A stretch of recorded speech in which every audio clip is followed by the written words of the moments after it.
Queridos hermanos y hermanas en Cristo, muy buenas tardes. Estamos en Voz de Vida. Es la hora de evangelizar. Y como es costumbre, vamos a iniciar con nuestra oración. En el nombre del Padre, del Hijo y del Espíritu Santo. Amén. Padre bueno, nos ponemos en tus manos esta tarde. Te pedimos una unción especial de tu Santo Espíritu.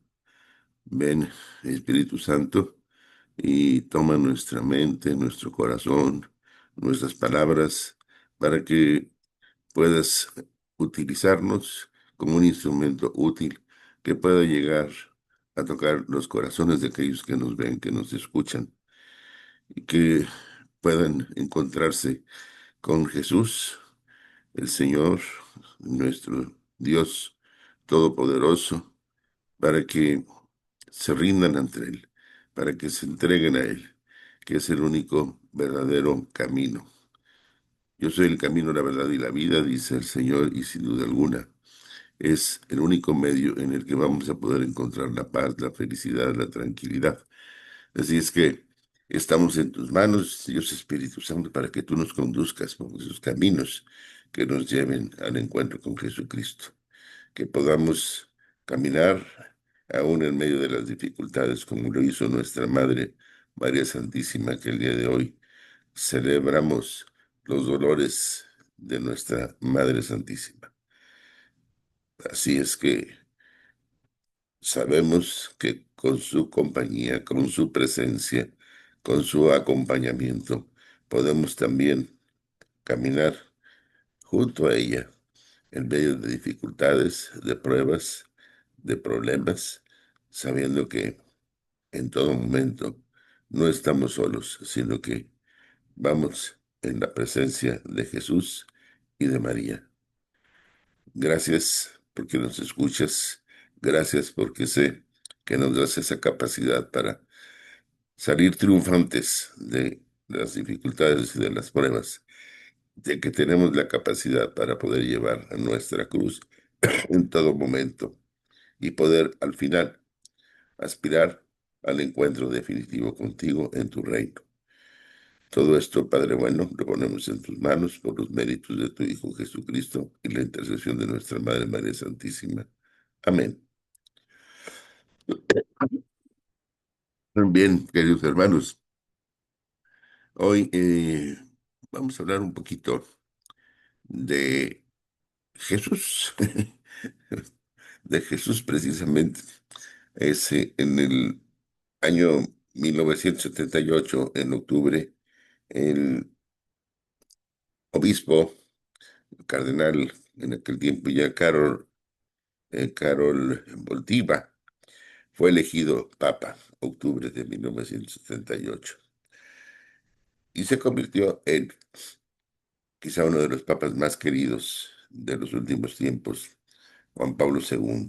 Juan Pablo II, que se convirtió verdaderamente en un gran pastor, un buen pastor.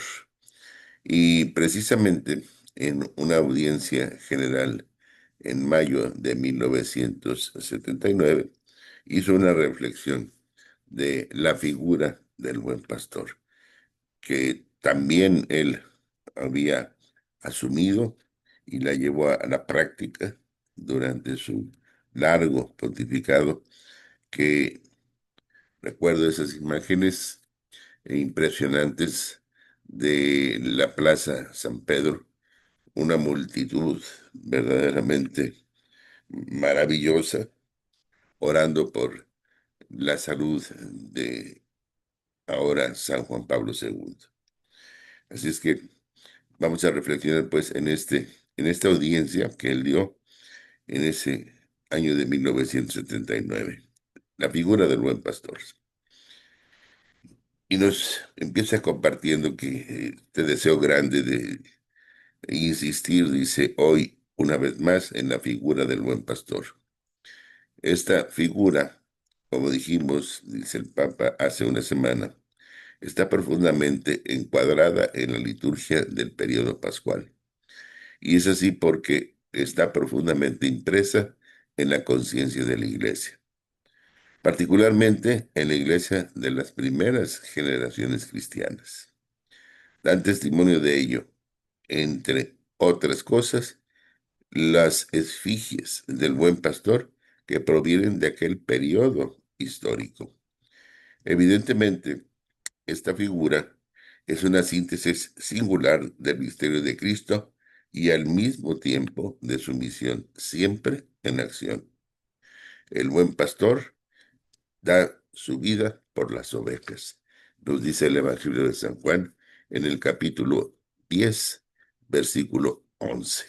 Bien, para nosotros que participamos constantemente en la Eucaristía, que obtenemos la remisión de los pecados en el sacramento de la reconciliación, para nosotros que experimentamos la incesante solicitud de Cristo por el hombre, por la salvación de las almas, por la dignidad de la persona humana, por la rectitud y limpidez de los caminos terrestres de la vida humana, la figura del buen pastor es tan elocuente como lo era para los primeros cristianos, que en las pinturas de las catacumbas representaban a Cristo como buen pastor.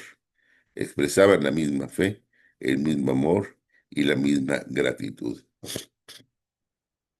He tenido la oportunidad de estar en las catacumbas ahí en Roma, especialmente en San Calixto, y es la verdad que incontable la cantidad de imágenes que hay ahí plasmadas en las paredes, en las piedras, de el buen pastor, sí,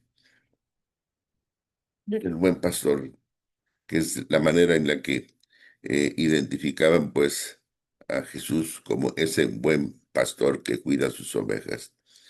Y lo expresaban especialmente en periodos de persecución, nos sigue diciendo el Papa Juan Pablo II, cuando estaban amenazados de muerte por la confesión de Cristo, cuando se veían obligados a buscar los cementerios subterráneos para orar allí en común y participar en los santos misterios.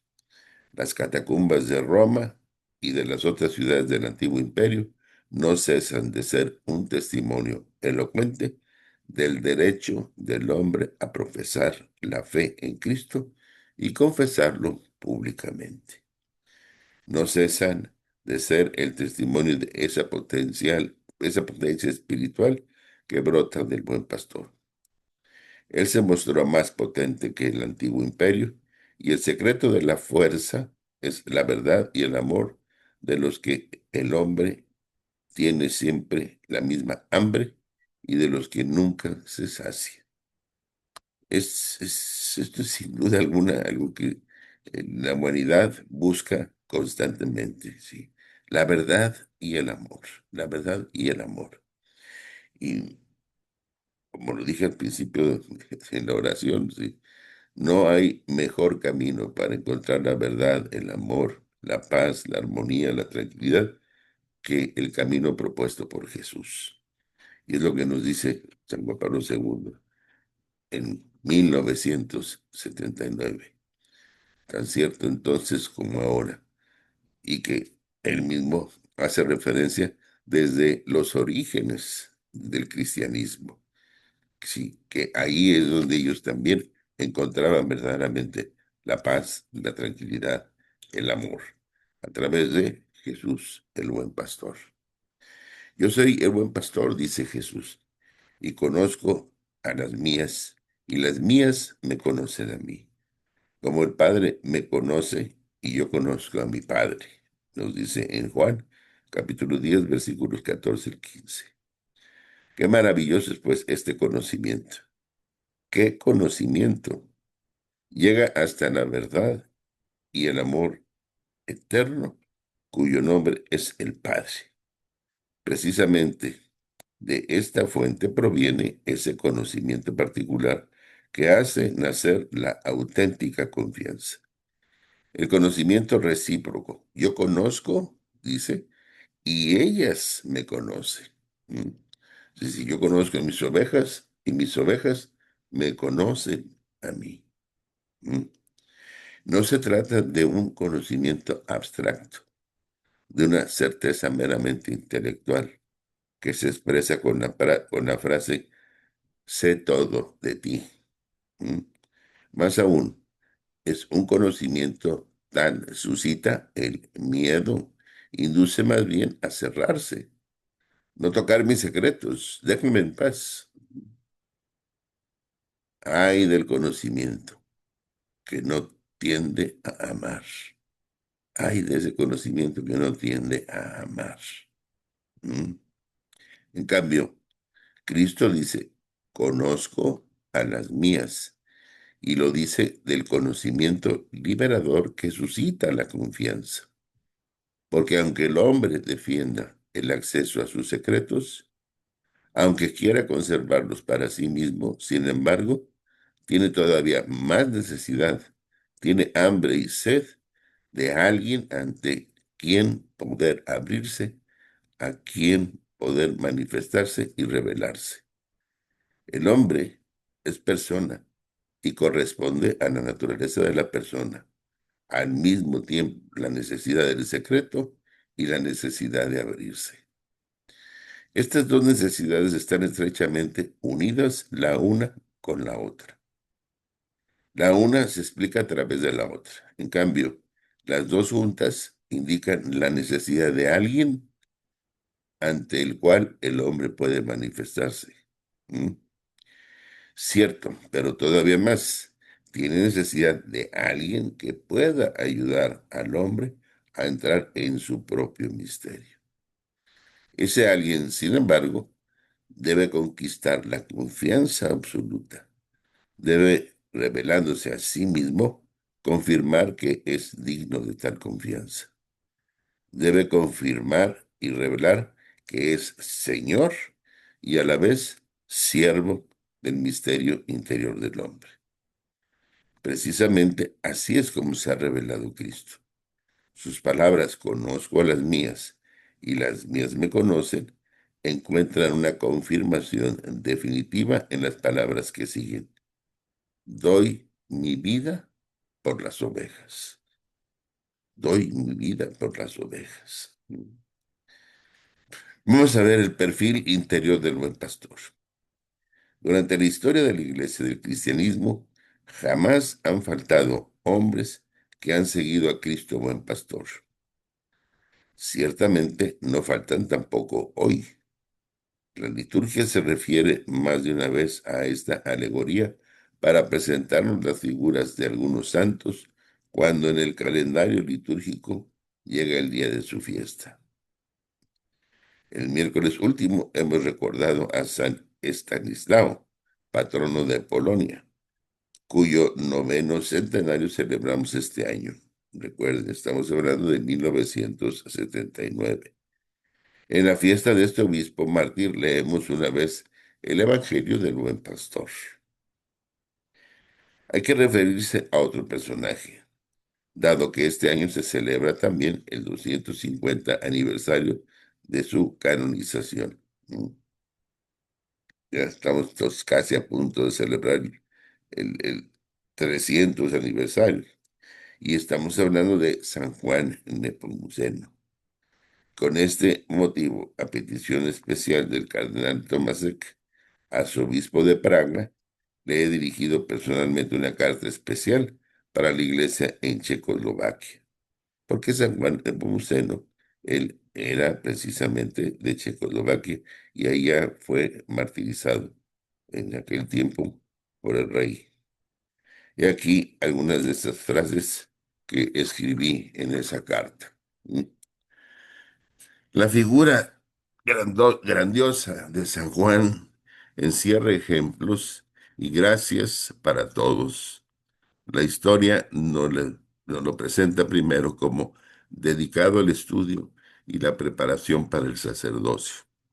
Consciente como era de que, según la expresión de San Pablo, habría de ser transformado en otro Cristo, él encarna en sí ya el ideal del conocedor de los misterios de Dios.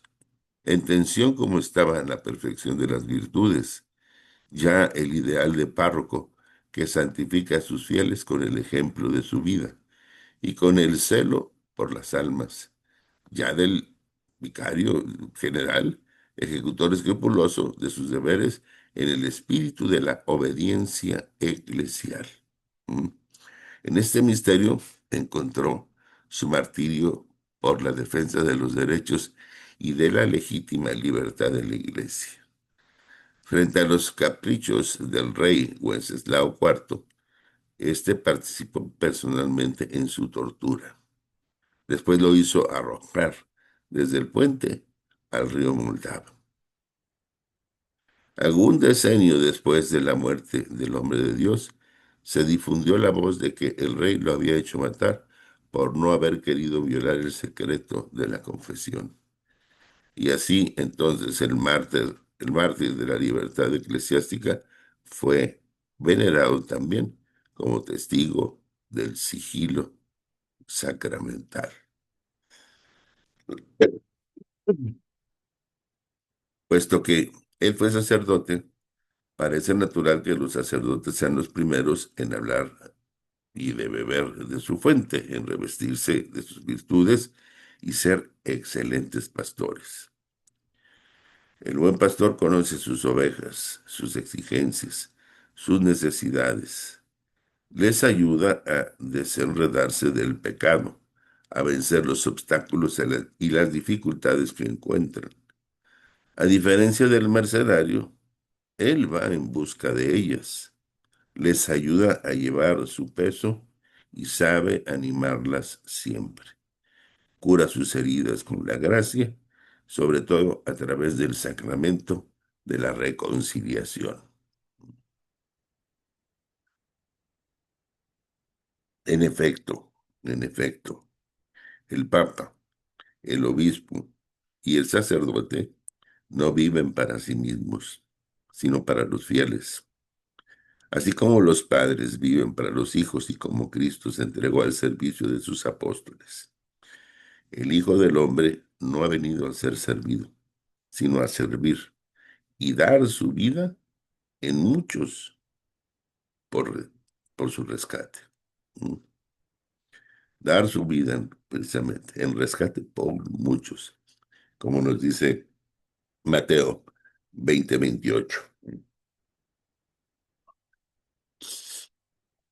Cristo Señor, en su alegoría del buen pastor, pronuncia todavía estas palabras. Tengo otras ovejas que no son de este aprisco, y es preciso que yo las traiga, y oirán mi voz, y habrá un solo rebaño y un solo pastor. Juan 10:16. Se puede adivinar con facilidad que Jesucristo, hablando directamente a los hijos de Israel, indicaba la necesidad de la difusión del Evangelio y de la Iglesia, y gracias a esto, la extensión de la solicitud del buen pastor más allá de los límites del pueblo de la antigua alianza. Sabemos que este proceso comenzó a realizarse ya en los tiempos apostólicos, que constantemente se ha realizado más tarde y continúa realizándose. Tenemos conciencia del alcance universal del misterio de la redención y también del alcance universal de la misión de la Iglesia. Por esto, terminando esta nuestra meditación hoy, hablando del buen pastor, oremos con ardor particular por todas estas ovejas que Cristo debe conducir todavía a la unidad del redil. Quizás son los que aún no conocen el Evangelio, o quizá los que por cualquier motivo lo han abandonado. Más aún, quizás también los que se han convertido en sus encarnizados adversarios, los perseguidores. Mm. Que Cristo tome sobre sus hombros y estreche junto a sí a los que por sí solos no son capaces de volver. El buen pastor da la vida por las ovejas, por todas. Jesús, Hijo de Dios. Y bueno, termina esta reflexión de esta carta que le dirige al obispo Tomás de Praga, de Checoslovaquia. Vamos a ver ahora los principales nombres que se le dan a Jesús. Todos los títulos que se le dan nos demuestran la riqueza escondida en Jesús, el Hijo de Dios. Leyendo los santos evangelios, nos sorprende la variedad de nombres que se le dan a Cristo, ya sea por parte de los evangelistas o porque el mismo Cristo se los aplica a sí mismo. Camino, verdad, vida, pastor, rey, luz, pan, maestro, compañero de camino, resurrección, vida, salvador, Mesías, Cordero de Dios, etcétera. Esto nos demuestra la riqueza inmensa que cierra el corazón de Cristo. Acerquémonos, pues, al Evangelio para descubrir la hondura y profundidad de su amor. A lo largo de los Evangelios podemos descubrir varios títulos de Jesús y todos nos demuestran que ha sido el hombre más grande de la historia. Muchos hombres han sido admirados, pero no siempre amados. Jesucristo es el único hombre que ha sido amado más allá de su tumba. A los ya más de 2000 años de su muerte, legiones de hombres y mujeres, dejando su familia paterna y su familia futura, sus riquezas y su patria, despojándose de todo, han vivido solo para Él. Jesucristo ha sido amado con heroísmo. Todos los que siguen el llamado de Jesús para la vida sacerdotal, ¿sí?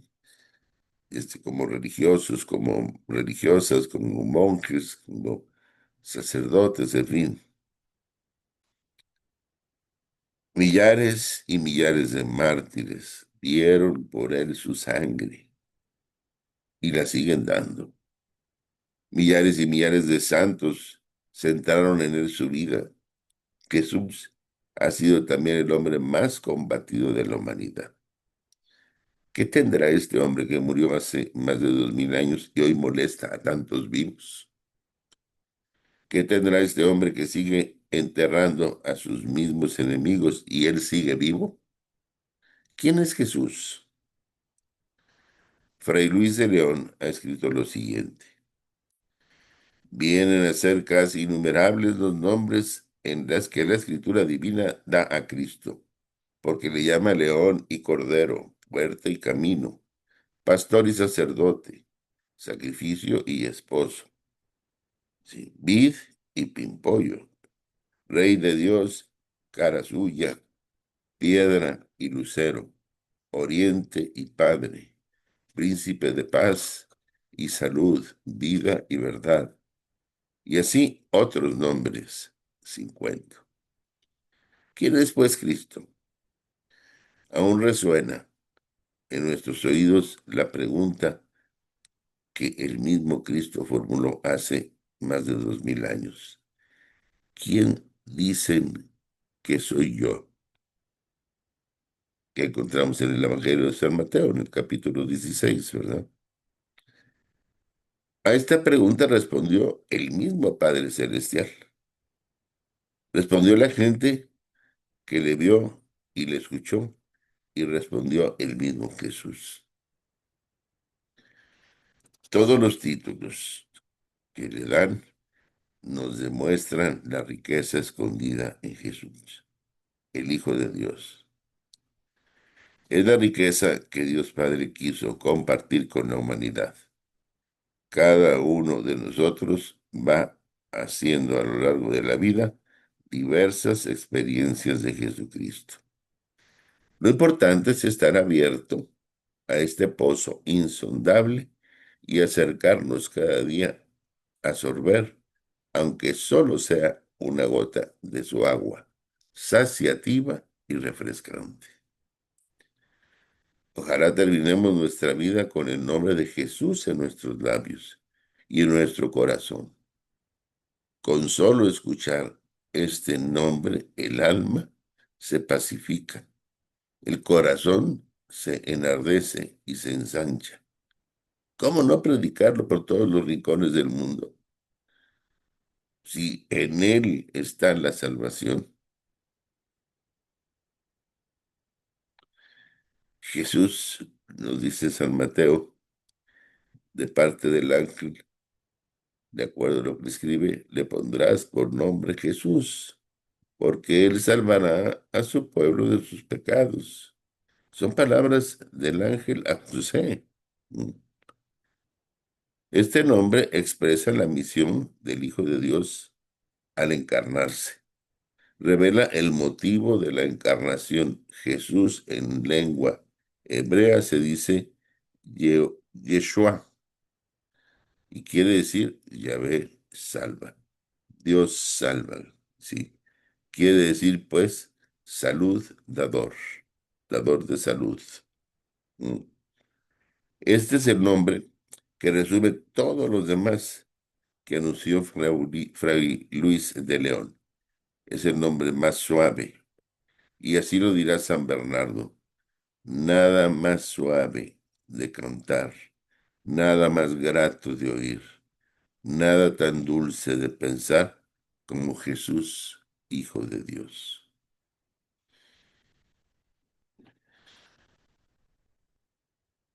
Hechos de los Apóstoles nos va a decir también, Jesús no existe bajo el cielo otro nombre dado a los hombres en el cual hayamos de salvarnos. Hechos 4:12. No hay otro. Manuel de Iribarne cuenta la muerte trágica de Francisco Pizarro, diciendo, Pizarro quedó solo en medio de sus enemigos, que arremetieron contra él sin compasión. Atacado por todas partes, el viejo soldado se mantuvo en pie, defendiéndose durante algún tiempo, hasta que su nervudo brazo se rindió a la fatiga, incapaz de sostener la espada. Martín Bilbao le asestó entonces una furiosa cuchillada en el cuello, que dio con él de bruces sobre las losas. Un surtidor de sangre caliente brotó de su garganta.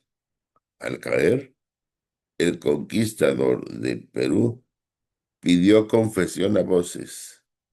Dícese que antes de lanzar sus postres alientos, como español y como cristiano, trazó una cruz con su propia sangre en el suelo, única forma que usó en vida, y luego la besó devotamente.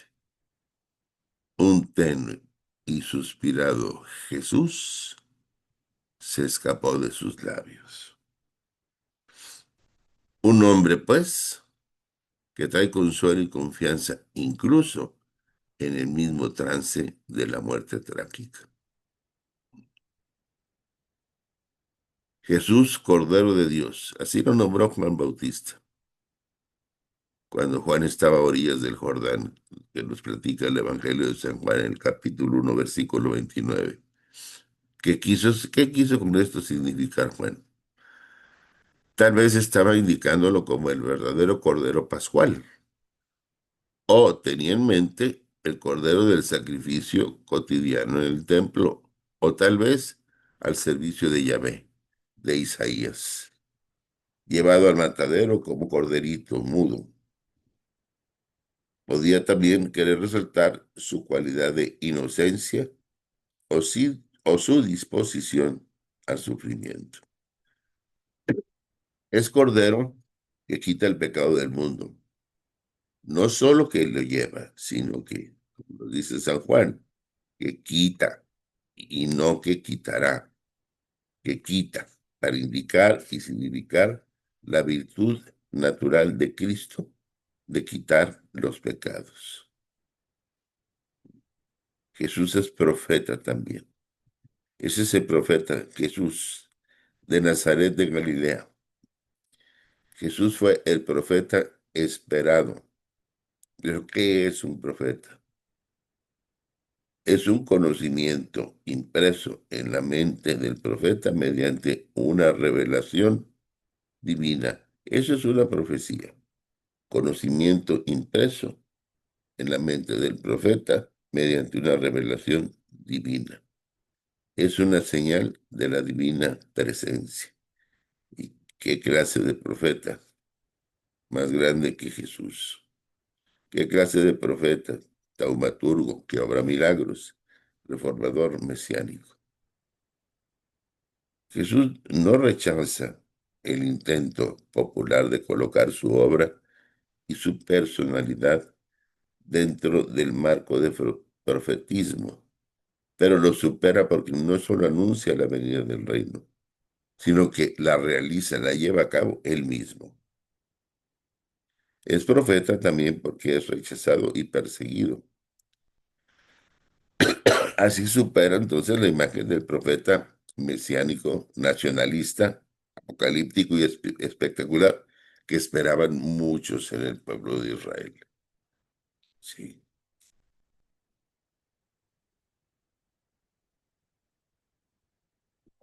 Como profeta, Jesús tuvo conocimiento del corazón del hombre.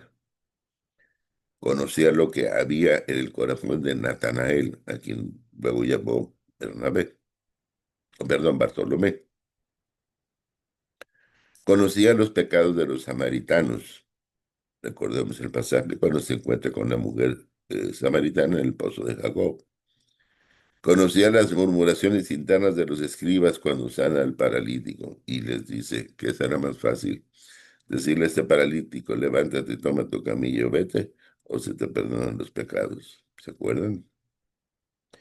Conocía los juicios de los fariseos cuando la pecadora lava sus pies con lágrimas. Conocía la traición de Judas. Él conocía lo que hay en el corazón del hombre. Pero Jesús fue más que un profeta. Y con sus profecías demostró que era enviado de Dios. Y además demostró que era Dios. Todo cuanto él decía, lo sabía como Dios y también como hombre. ¿Mm? Jesús es pues el Mesías, el elegido, el ungido por Dios, enviado con una misión. Entonces Jesús no solo no usa el término de Mesías, sino que positivamente tiene una actitud de ocultamiento y reserva en este sentido. Impone silencio a los demonios para que no lo descubran como Mesías. Pero ocurre también que a Jesús le preguntan si es él el Mesías y responde diciendo sí, pero no del modo como ustedes piensan. Su mesianismo va a escandalizar, va a defraudar a muchos, va a ser signo de contradicción y piedra de escándalo para los judíos. Cristo había sido reacio a confesar públicamente su identidad mesiánica. Tenía el peligro de que le entendieran en sentido político nacional, cuando su misión era otra muy distinta. Y cuando lo confesó públicamente en la pasión ante el sumo sacerdote, fue tratado de blasfemo. Mm. Pero Jesús era el hijo de David. Mm. Un título que no se lo aplica nunca espontáneamente, aunque tampoco lo niega cuando se lo atribuyen. La muchedumbre lo considera como hijo de David. Pero Jesús no reivindica ese título como si tuviese miedo a la exaltación política que ello traería consigo. Era era en tiempos de Jesús uno de los títulos de más acusado trasfondo político. Jesús es el Hijo del Hombre, que tiene estos sentidos.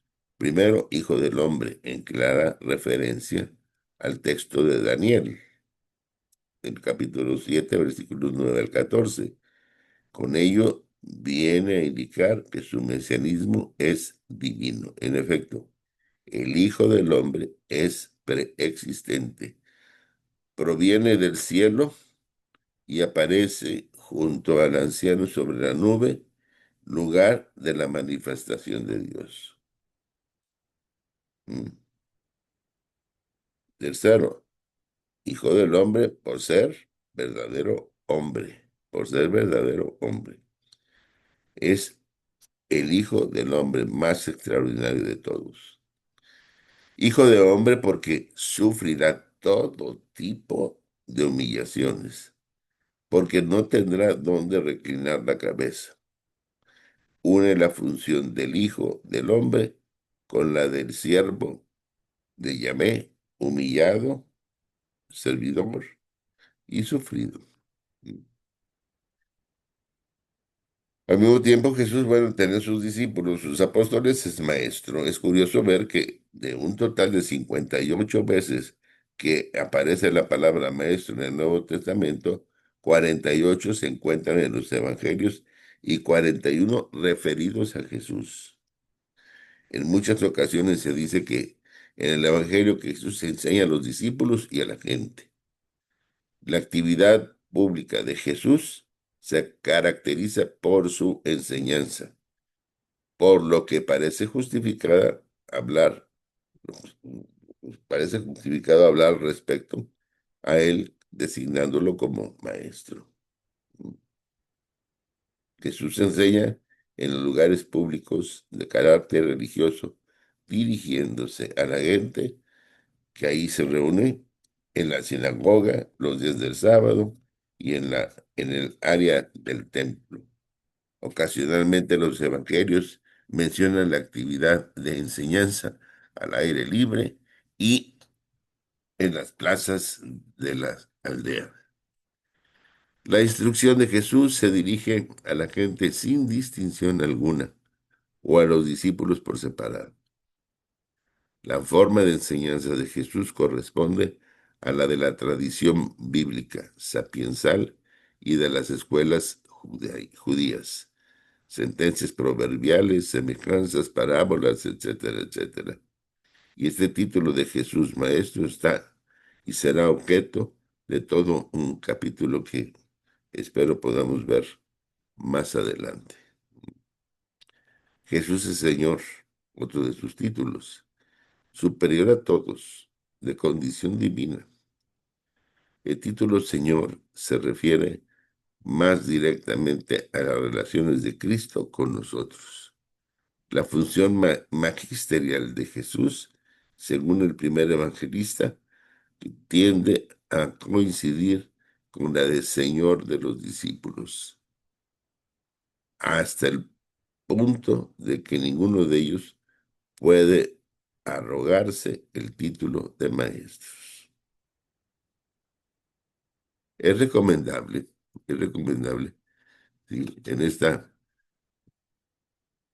concomitancia, sí, con esta acentuación del papel autorizado de Jesús en el Evangelio de Mateo, los discípulos se dirigen a Jesús dándole el título de Señor, mientras que son los demás, los de fuera, los que lo llaman Jesús Maestro. Jesús Maestro. También el Evangelio de Lucas revela esta tendencia a reservar el uso del título de maestro para los que son extraños al grupo de los discípulos, mientras que estos últimos llaman a Jesús Señor. Jesús es Hijo de Dios también, obviamente, Hijo de Dios. Al presentar al Padre indirectamente, se está revelando a sí mismo como el Hijo en sentido único y trascendente. No es que busque su gloria al revelarse, como el Hijo. Es que al revelar la gloria del Padre, inevitablemente está revelando la suya propia. Es en el Evangelio de San Juan, donde Jesús se presenta como el Hijo, ¿sí? En un sentido único y trascendente. La relación única entre ambos la presenta mediante un conocimiento mutuo, ¿m? Único, ¿sí? Un amor recíproco también, exclusivo, mediante la unidad de ambos en la acción, que hace que los dos sean una misma cosa. De este modo, ahora, quien honra al Padre, honra al Hijo, y quien ve al Hijo, ve igualmente al Padre. ¿Ok? Ese es el secreto de la vida íntima de Jesús, su filiación divina. Hay en él, junto a su condición divina, una atracción continua del Padre, un deseo de estar a solas con él.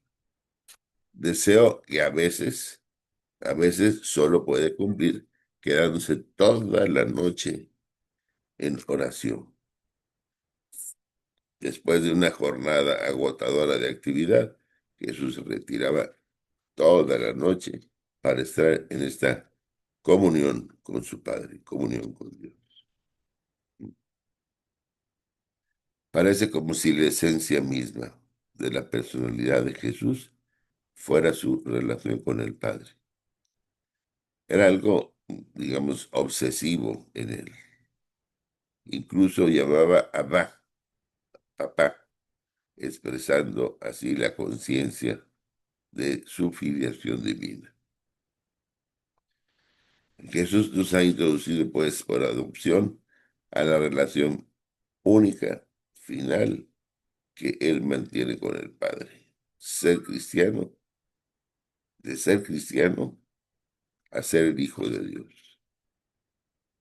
Esa es la gran diferencia.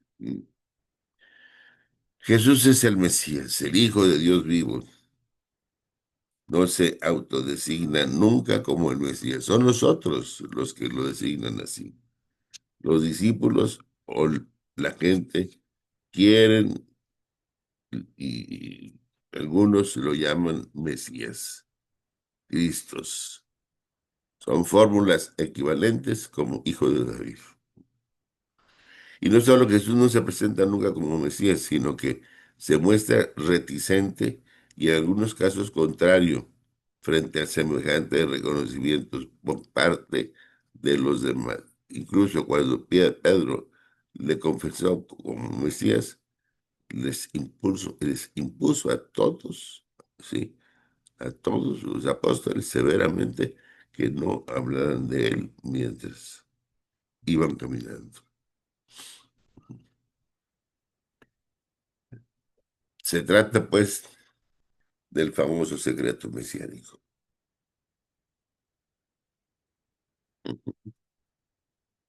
¿Por qué? Porque había la tendencia de entender el término Mesías desde el punto de vista demasiado político y social. Y que Jesús quería evitar a toda costa ese significado. No es un Mesías político ni social, sino un Mesías espiritual, un ungido de Dios que nos salvó del pecado a través de su pasión y muerte en la cruz. No vino a instaurar un mesianismo nacionalista, judío, obviamente, sino que incluso la fuerte acentuación religiosa de su proyecto, que incluye una nueva imagen de Dios Padre que acoge a los pobres, a los pequeños, a los desamparados, a los pecadores, a los extranjeros. Entonces choca abiertamente con la visión de un mesianismo político, completamente. Todavía siguen esperando, ¿sí? Al Mesías ahí en el pueblo judío.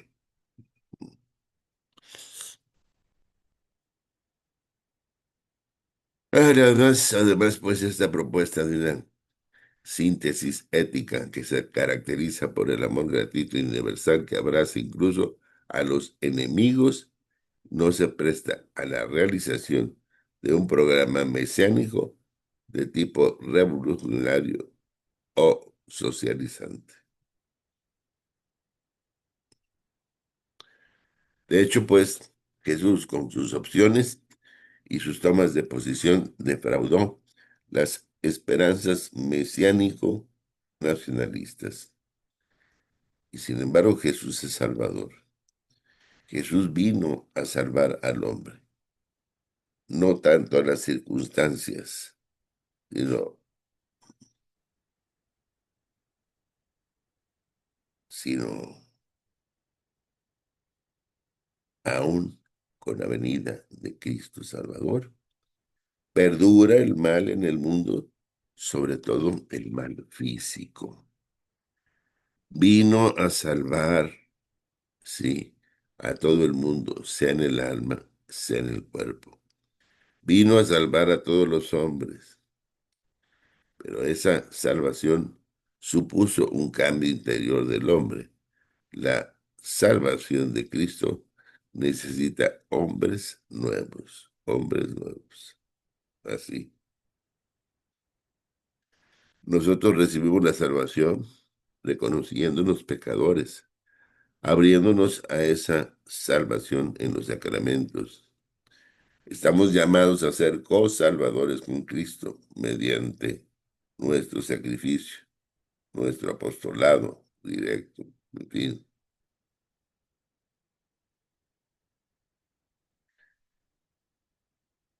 Jesús es el siervo de Yahvé.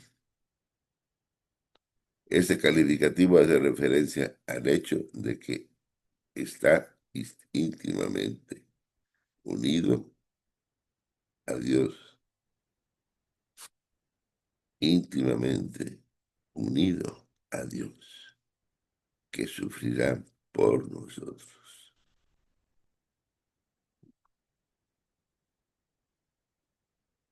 Así es.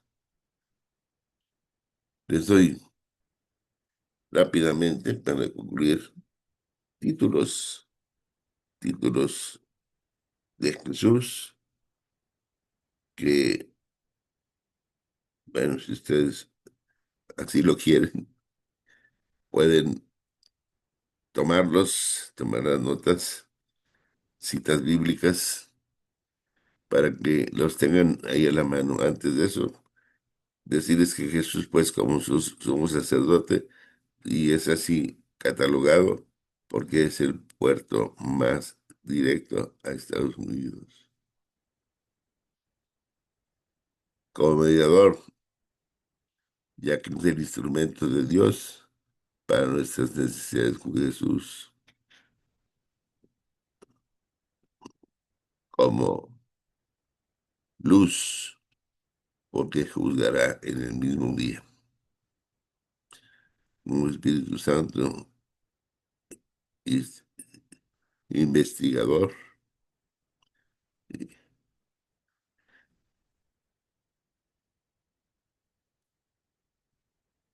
Jesús Santo de Dios, se le denomina Santo de Dios, dado que es Hijo de Dios. Sí. Vamos rápidamente. Es autor principal de la vida, nos dice Hechos 1:15. El Amén, Apocalipsis 3:14. El apóstol, Hechos 1:1. Sí. Autor principal de la vida, amén, apóstol, buen pastor, Cordero de Dios, Cristo Mesías, Dios poderoso, Dios sobre todas las cosas, bendito por los siglos, el alfa y el omega, el principio y el fin, el primero y el último, Emmanuel, estrella que saldrá de Jacob, el sol de justicia, gran Dios y Salvador Jesucristo, Hijo del bendito, Hijo de David, Hijo de Dios altísimo, y el Hijo de Dios viviente, Hijo del hombre tritito unigénito, perdón, Hijo del hombre, dijimos, Hijo unigénito, imagen de Dios, invisible, el Dios invisible, primogénito de toda la creación.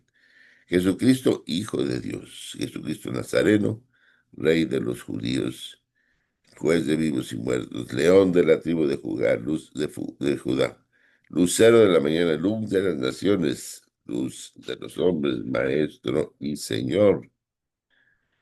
Maravilloso consejero, mediador entre Dios y los hombres, Padre eterno, pastor del pueblo de redil.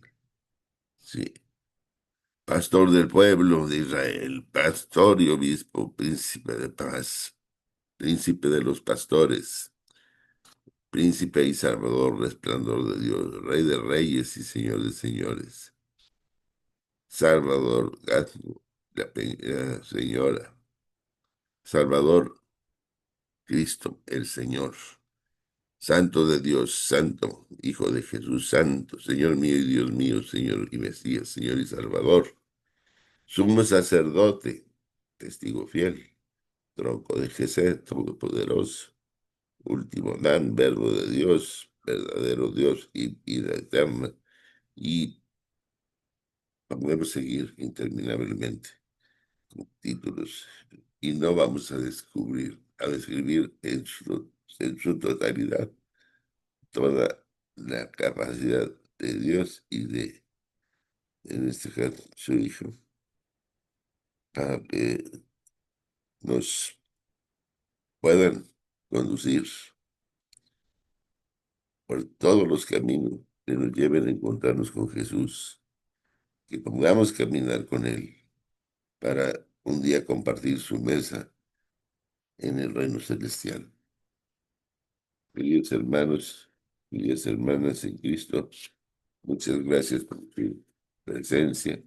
Gracias por acompañarme a lo largo de este programa de hoy, Voz de Vida.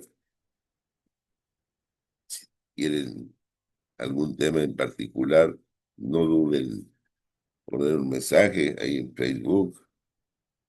Eh, Me pueden mandar un mensaje al 210-389-0835 y con mucho gusto buscaremos o hablaremos de aquello que más interesados estén.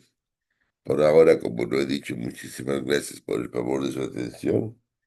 Recuerden que están presentes en mis oraciones como pido estar presente en las suyas, para que podamos de esta forma dar el honor y la obra a nuestro Señor Jesucristo y que todo sea para el bien de los creados.